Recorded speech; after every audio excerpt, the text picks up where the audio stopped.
Grace be unto you and peace from God our Father and from the Lord Jesus Christ. I was glad when they said to me, let us go into the house of the Lord. And I'm Father Steve Sellers, and this is Dot, my very calm, very relaxed, laid-back 7-month-old puppy. Don't be fooled. She's going to get crazy here in just a minute.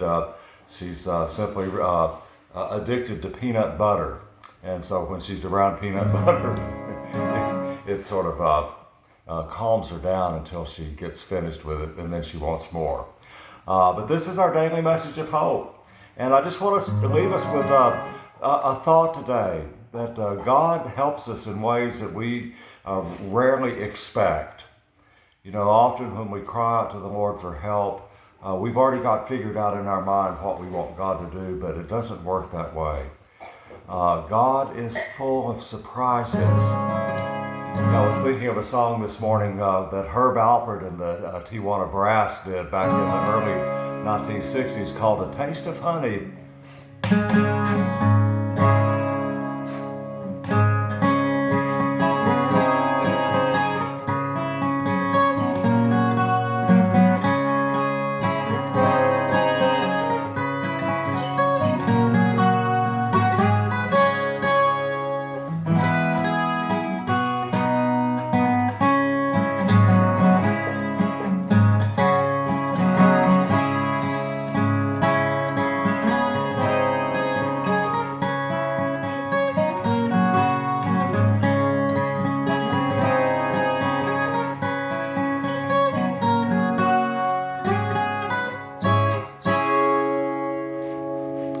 God is full of surprises. One of my best friends ever in this life, a dear, dear friend, who was much more help to me in my life than I was helping him. He was going through a horrible spell a number of years ago. When I knew him, he's with the Lord now, and there's no doubt in my mind that he's with the Lord. He lived that kind of a life. After he found the Lord, now his first part of his life was a mess. Horrible mess. But when he found the Lord, he started walking a very righteous path. But he had difficult times. And at one point, he was so turned inward on himself, and he was so angry at the world and angry at God, angry at his wife, his family, the church. He was angry at everyone.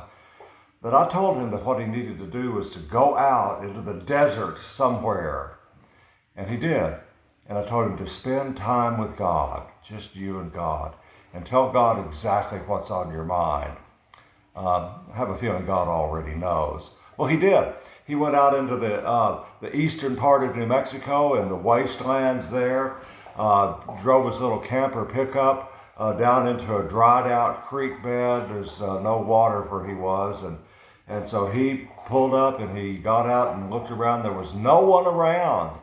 Not even a highway that he could hear. And he decided he was going to have it out with God. And he did.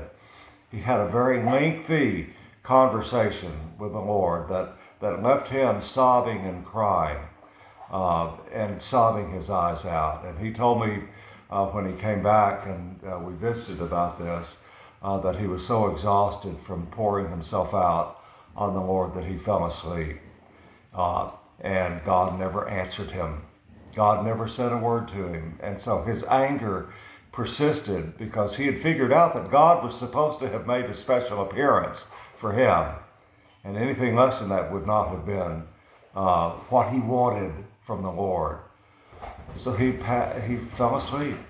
He was not drinking. He had given that up 20 some odd years before. He was emotionally exhausted. And he woke up about 6 a.m. smelling coffee. And he thought, that's odd. And he looked in about, 50 to 75 yards down the dry creek bed. There was another pickup camper that had pulled up. And there was a man out who had made coffee that morning. And so my friend went down there, not knowing what to expect. And it turned out that man was down there for the same reason he was, to have it out with God. And he did basically the same thing my friend did. And they had both made up their minds how God was supposed to respond to their dilemma. And God didn't do what they wanted. God is full of surprises. The Lord sent them friends. My buddy told me, he said, God sent me one of the best friends I've ever had. He and that man talked for a solid day. And they cried together, they prayed together, and they found God together. The Lord is full of surprises. And know that He's there with you, working in your life in ways you'll never know for sure. But He's got it under control. So please know that wherever you are, whatever shape you're in, God has it under control. Trust in Him with all your heart. And my little puppy back there is still working on her peanut butter. God bless you, and I hope you have a blessed day today, and we'll see you here again tomorrow.